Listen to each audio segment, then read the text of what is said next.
Hello everyone, this is Tom Fox.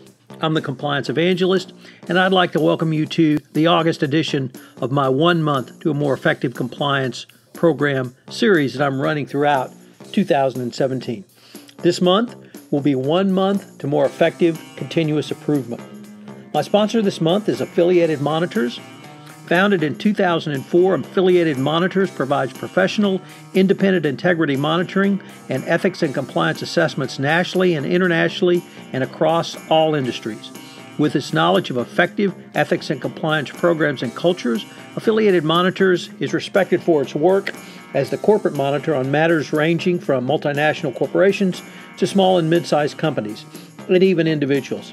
Having served in over 500 monitorships, no one has more experience as an independent monitor than the team at Affiliated Monitors. For more information on how an independent monitor can help improve your company's ethics and compliance program, I would urge you to visit Affiliated Monitors at www.affiliatedmonitors.com. As I indicated, this month we're going to look at 1 month to more effective continuous improvement. We're going to consider auditing and monitoring, the different types of auditing that you can do, from third-party auditing, supply chain, data risk auditing, culture auditing, auditing against fraud. We're going to talk about control testing. We're going to look at continuous improvement through the use of big data.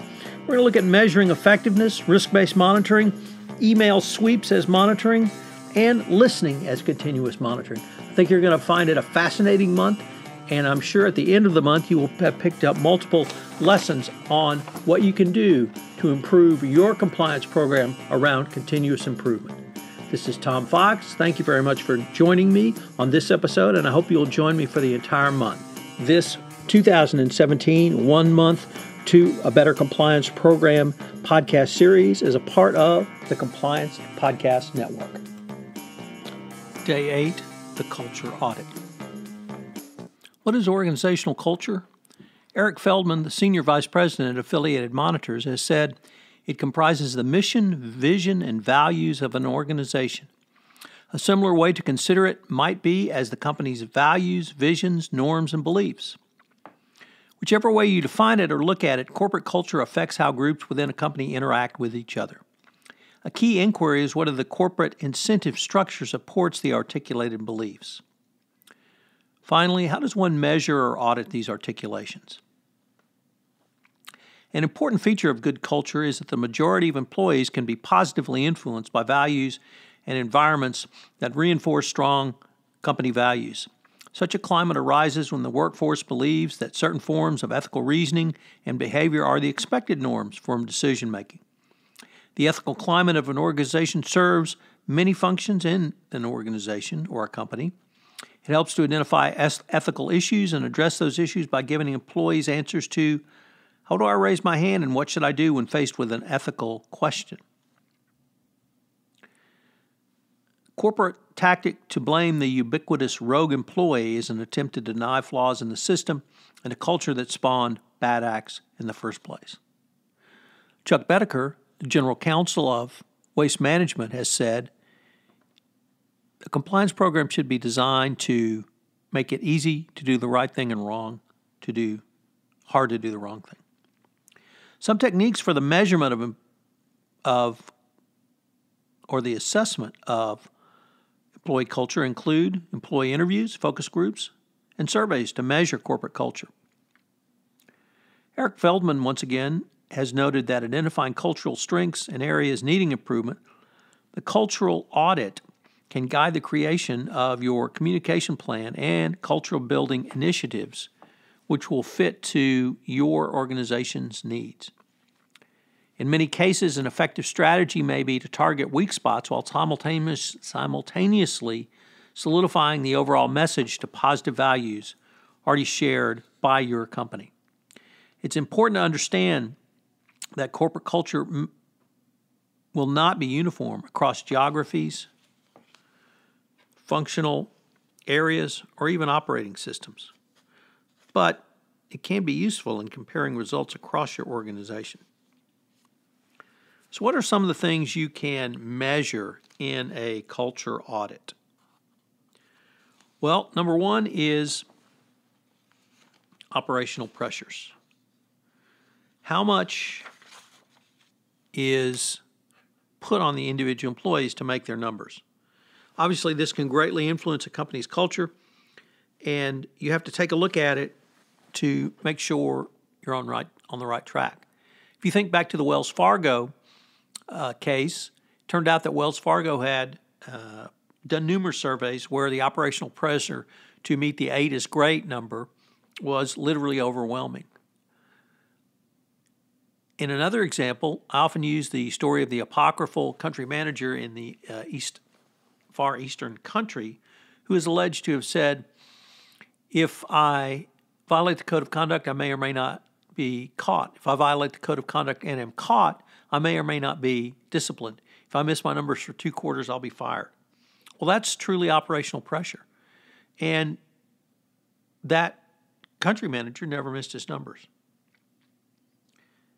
So any company that manages their culture through a culture audit really needs to consider the operational pressures. 2, what's the culture around retaliation? Because this is the highest indicator of workplace misconduct is really the fear of retaliations and where employees feel when raising such issues. It can also be a proxy for other problematic cultural factors, such as specific or even general distrust of management. Measurements would review data on employee willingness to address matters with their immediate supervisors, to use the company hotline, and to see what happens when they were reported if the misconduct is meaningful.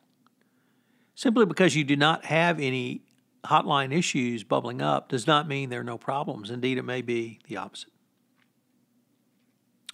What about rewards and incentives, particularly monetary incentives around compensation? Well, this can certainly convey positive cultural messages. If you want to look at probably the top example from the very top, it's Walmart, which began after it began its years-long FCPA investigation in 2012 when the New York Times broke the story of its alleged corruption in Mexico. It began basing a portion of senior executive compensation on the company's ability to meet compliance goals. But that incentive can really be driven throughout the organization. Each individual employee can have compliance goals. One measure to develop is the degree to which ethical business practices have been factored into not only executive-level performance evaluation and compensation criteria, but really throughout the organization, anyone that would be at high risk. So compensation and rewards are always an important cultural measurement to audit. Management operating style. Is your company a top-down, hierarchical, military? Is it collaborative? Is it even bottom-up? You should question your employee turnover and retention for information wherever turnover has reached unacceptable levels. Through employee interviews, you can ascertain whether the turnover rate is attributed to organizational transition or stress stemming from management's style. This might include such things as inappropriate compensation packages, unreasonable sales goals, and requirements. And finally, have you looked at the system for promotion, for talent management within the organization, for moving employees from employee status to executive status? A company can actively recruit new hires based on cultural consistency, desired behaviors, and reinforce those when people join the company. Yet this can also be done throughout their life cycle of employment with the company. Companies must have a high-performing corporate culture for doing business ethically. It's one thing I believe that's important to staying competitive, but beyond the ethical climate, the collective corporate culture can be an important driver of financial results and an element in other key business areas such as talent acquisition and management and innovation-fueled growth. So what are today's 3 key takeaways? Number 1, I would ask you to think to yourself, what are the mission, vision, and values of your company? Can you articulate those? As a compliance practitioner, if you're listening to this podcast, can you do so? If you can't, you may need to rethink that. 2, what are the compensation incentives in your culture? Are they designed to reward those employees who do business ethically and in compliance? Or is it simply to reward employees be doing business? And finally, never forget the great line by David Mamet from Glengarry Glen Ross. Always be closing. If you're always closing, what's the pressure on your sales team? So how much pressure is on your sales team to do business as opposed to doing business ethically? This is Tom Fox.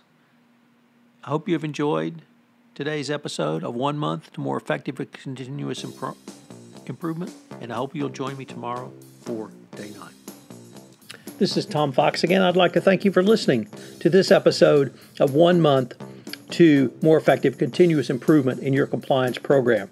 If you have listened to this podcast on iTunes, please rate this podcast. It was a help in our rankings, and also get the word out about the only daily podcast to help you improve your compliance program.